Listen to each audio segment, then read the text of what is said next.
Welcome. I'm Meredith with the Oasis Spiritual Empowerment, and it's about tarot, oracle, and empowering you.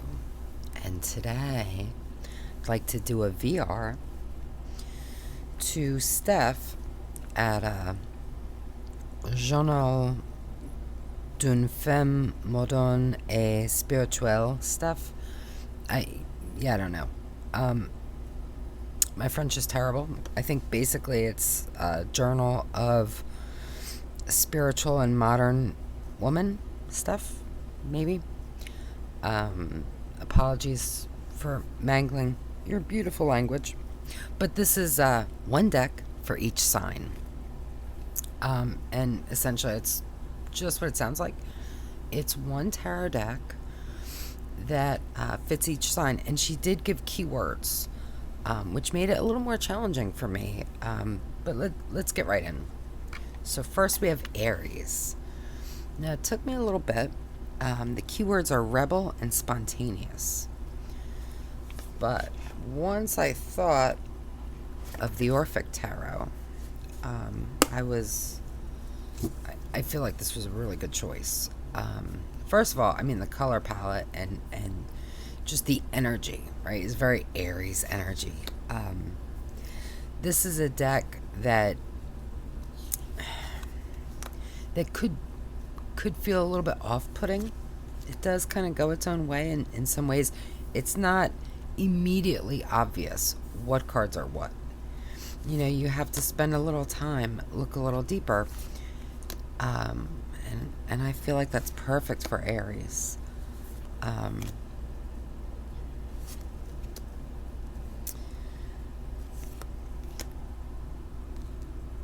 You know, Aries can be a little bit challenging, a little off-putting at times, a little in your face, and I feel like that's this deck too. But I think that this is a deck that if you take the time to really get to know it, it's just wonderful. And I think that's true with Aries too. And understand that, you know, we're going with stereotypes, and it's just for fun. So, you know, don't take it too seriously, because it's just fun. So next we have Taurus, and this one was maybe the easiest one for me. So the keywords are grounded and earthy. And this immediately came to mind. It's the Druidcraft. And yeah, I mean, that's exactly how it feels. It feels very grounded, very earthy.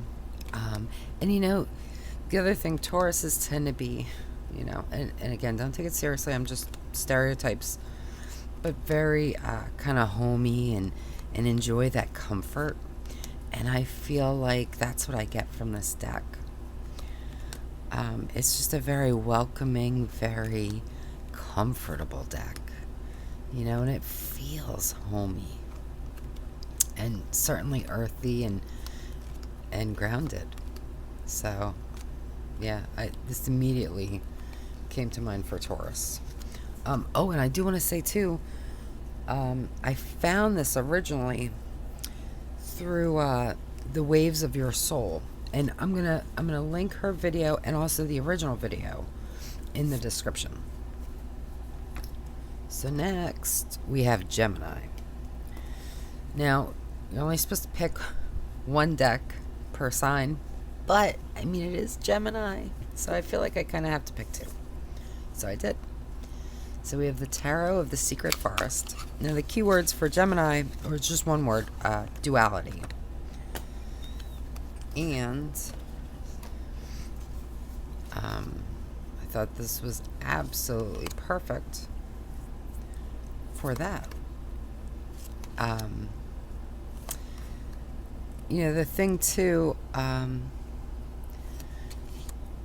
you know, I feel like Geminis tend to be very, very curious. They can be a little bit erratic. And this is a great deck for that, because, you know, you can use this, you can use it any way you want, obviously.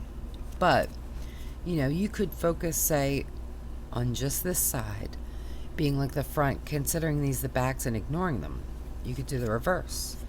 Just focus on this side, consider these the backs and ignore them. Or you could do what I tend to do, which is mix them all up together. So you never know what side you're gonna get, right? And I just feel like it's a really enjoyable way for me to use it.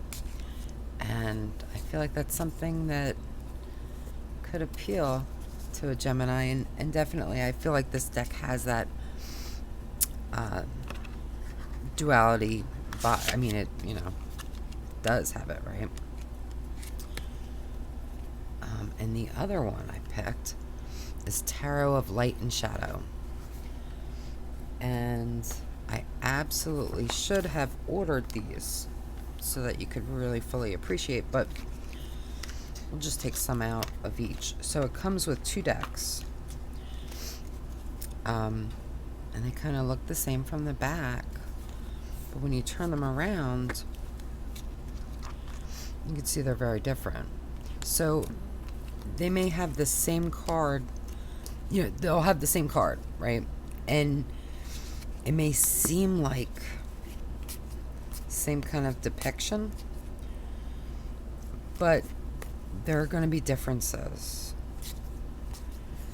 And I really wish I had ordered this for you to see it more clearly. Let's see if we can just really quickly find the Lovers. Yay. Okay. So they're both the Lovers, and they're very similar, but they're very different. There's very different energies surrounding them. There are differences in, some of the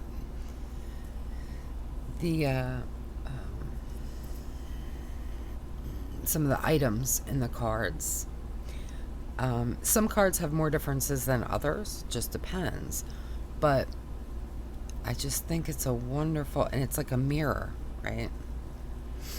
But even then, they're, like that is not a spear. So I think this is a great deck. I think it's a great deck for, I tend to use both decks together. But you could absolutely pick one deck over the other.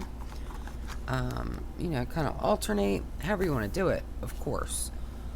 But I think for Gemini and Duality, I just feel like that's a perfect deck. So, an honorable mention, I'm not going to show it, but I also thought of Prisma Visions and Light Visions. I think would be wonderful. But then that's 2 decks, so we're not going there, but I thought of it. Alright, so next we have Cancer, and the keyword is sensitivity. And I just thought of the Lily White, and I could have used Lily Black too, but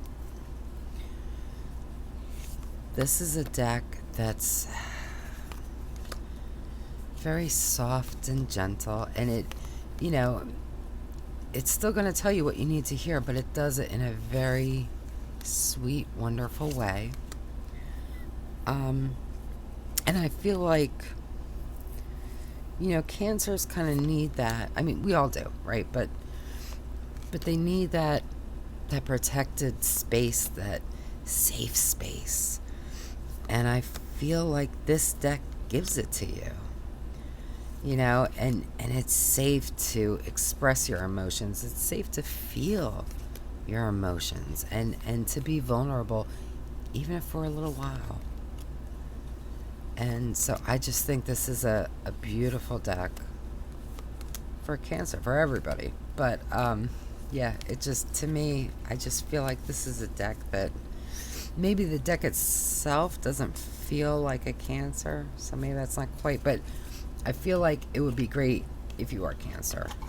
I think it's a great deck for anybody, but especially. Alright, so next we have Leo.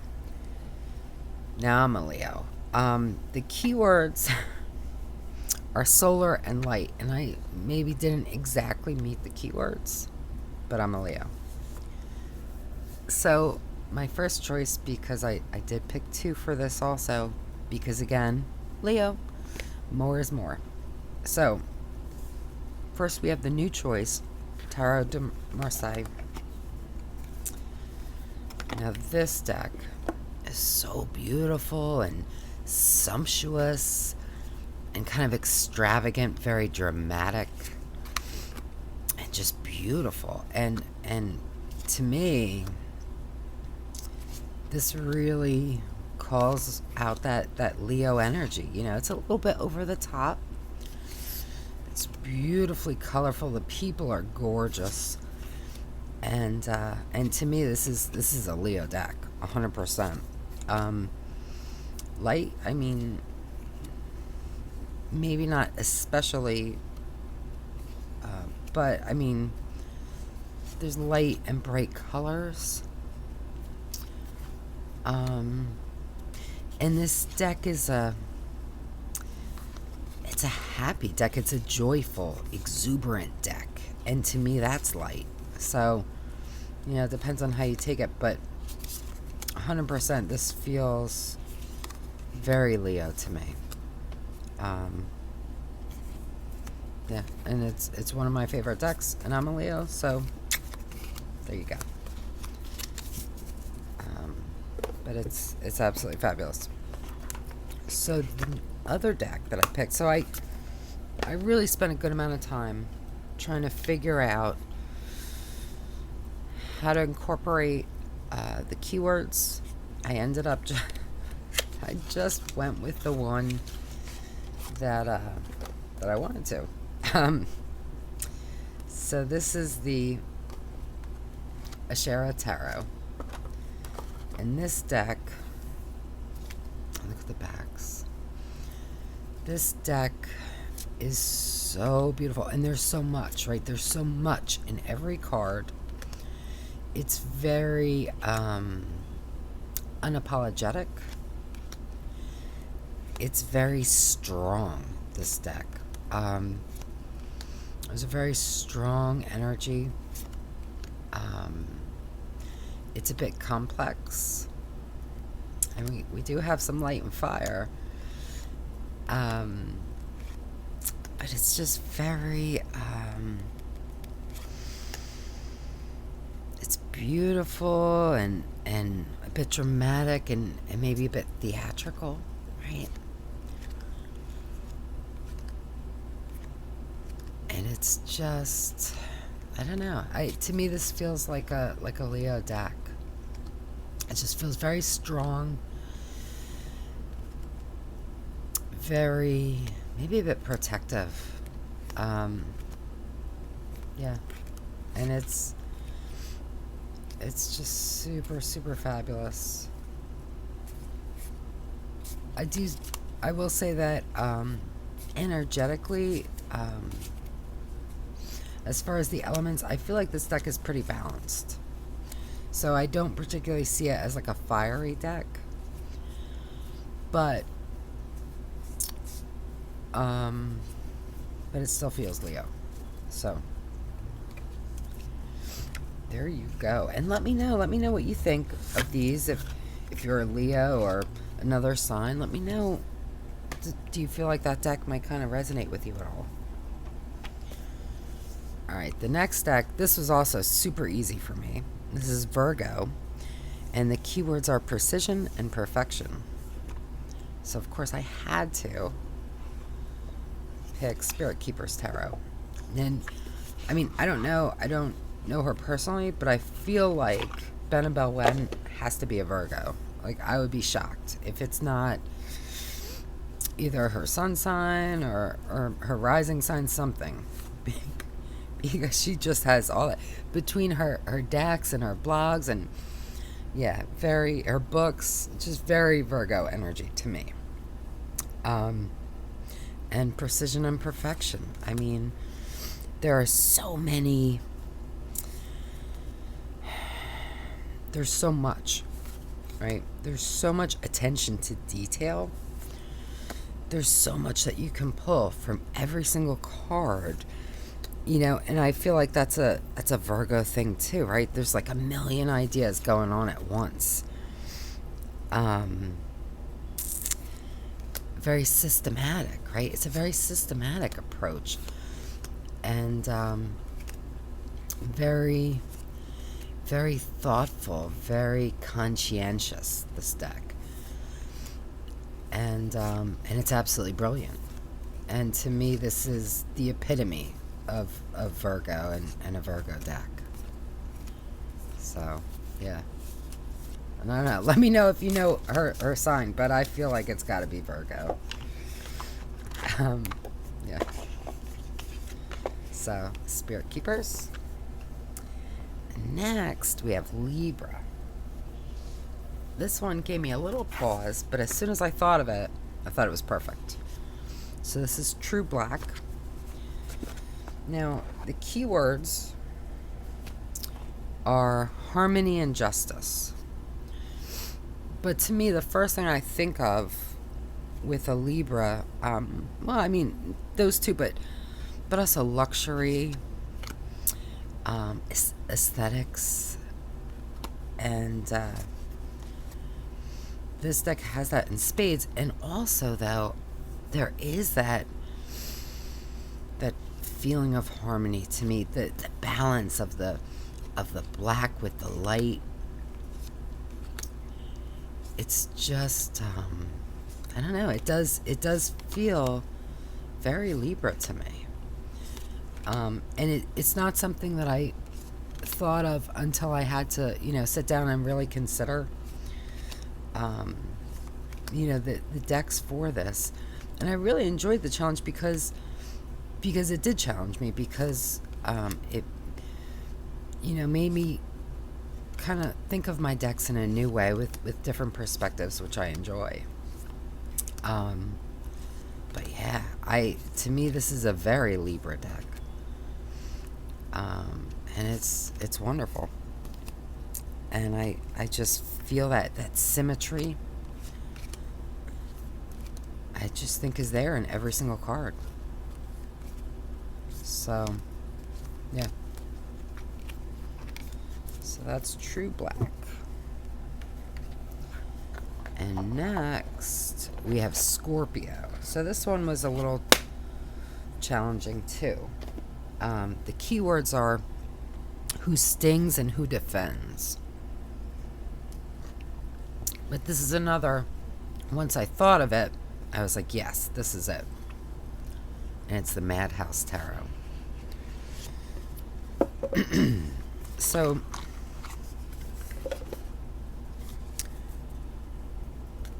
Scorpios also tend to be, you know, very complex. And there's a deep, powerful emotion, I think, I associate with Scorpios. And this deck, I mean, the deck can sting, right? It goes so deeply. And this is a deck that will get to every nook and cranny of your soul. It's that kind of deck. But not in a bad way either, you know? And I feel like Scorpios are misunderstood. And I feel like this deck could be misunderstood too. And I think that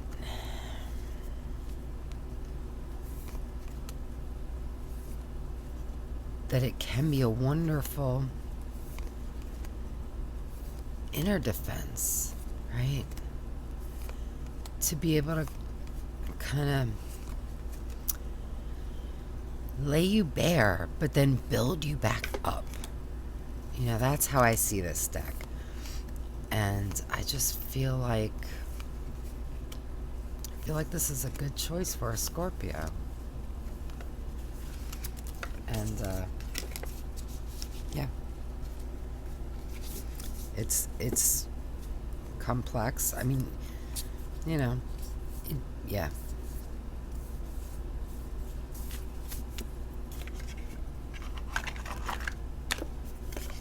All right, next we have Sagittarius.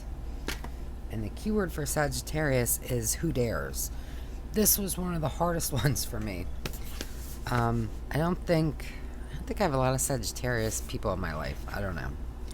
But finally, I came up with the Lost Forest. And I think I'm getting a delivery. Okay, sorry about that. This will be a good test for my editing skills. I had a package and I had to sign for it. So this is Sagittarius who dares. And I ended up choosing the Lost Forest.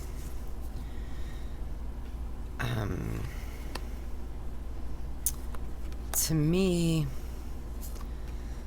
Sagittarius is very adventurous, right? Likes to explore, and there's so much here to explore.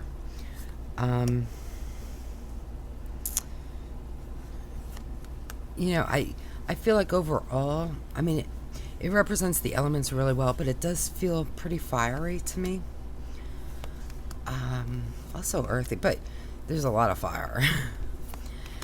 And, I feel like this is a deck of exploration. And, it can be a visual exploration. It can be an emotional exploration. And, this is a deck that you can really get sucked into really, really powerfully, very easily. But I think that too is like that dare and that exploration. I just love that. I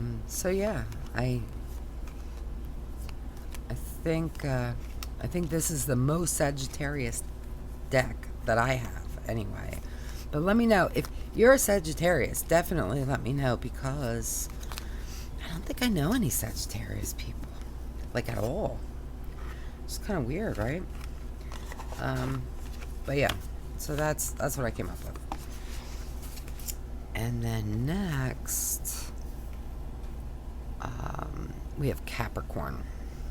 Now, this is my rising sign, and for Capricorn, the keyword is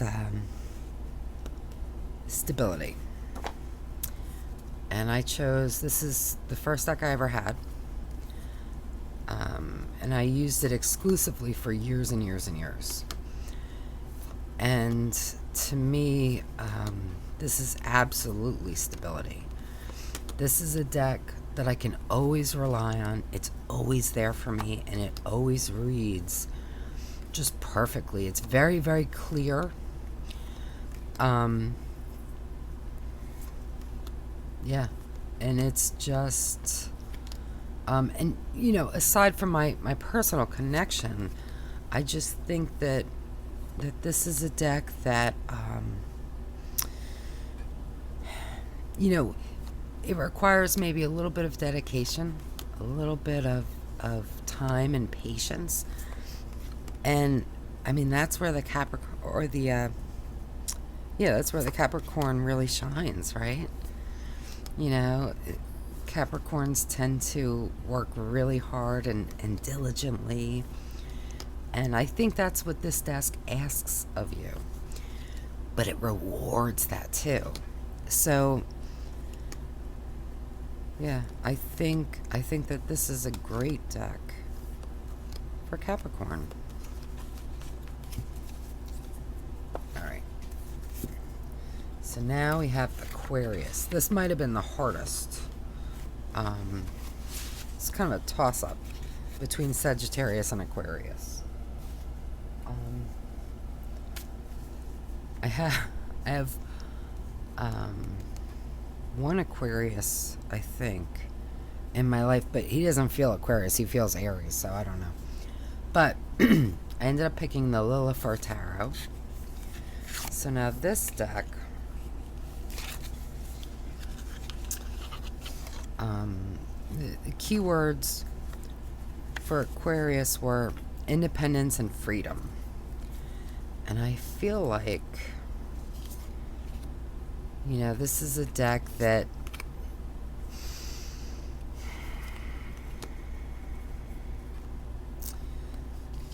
is definitely independent, right? It does its own thing in its own way, very beautifully.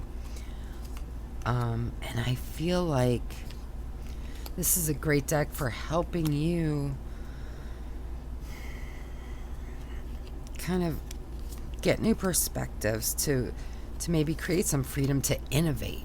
You know, I think this is an innovative deck, and that's definitely an Aquarius attribute. I think that it's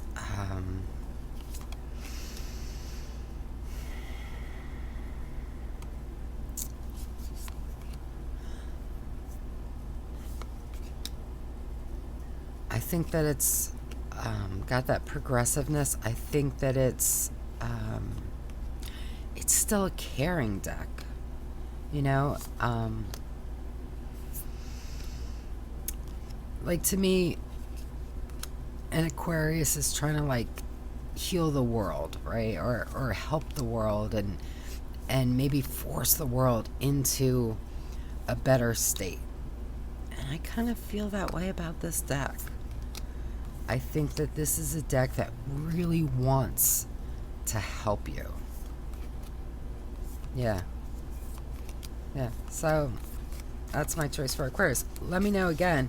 If you're an Aquarius, I would really love to hear what you think. Did I come at least close? Because this one was very challenging for me. And, you know, the reality is, look, I'm a Leo. My rising sign is Capricorn. My moon is Pisces. So I probably wouldn't have a lot of decks that maybe appeal to an Aquarius, for example. But now for Pisces. So Pisces, the keyword is dreamy. And this one was so easy. The Shimmering Veil Tarot. You know, Pisces tend to be very intuitive, very sensitive. This is a deck that I think is very gentle. It's not hiding stuff, but it's gentle with you. You can lose yourself in a single card so easily, so deeply. There's so much here for your intuition. There's a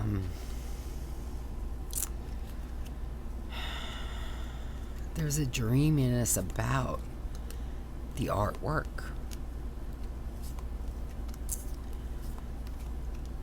And it's just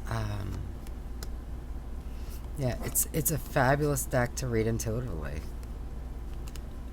But it's powerful, right? And you know, I feel like sometimes maybe Pisces people aren't maybe taken as seriously as they should be, or maybe you know, people think of Aries, they're like, oh, that's a tough person, that's a, you know, and maybe they think of Pisces and they're like, it's kind of weak. And you know, and again, look, we are just talking in stereotypes, right? But to me,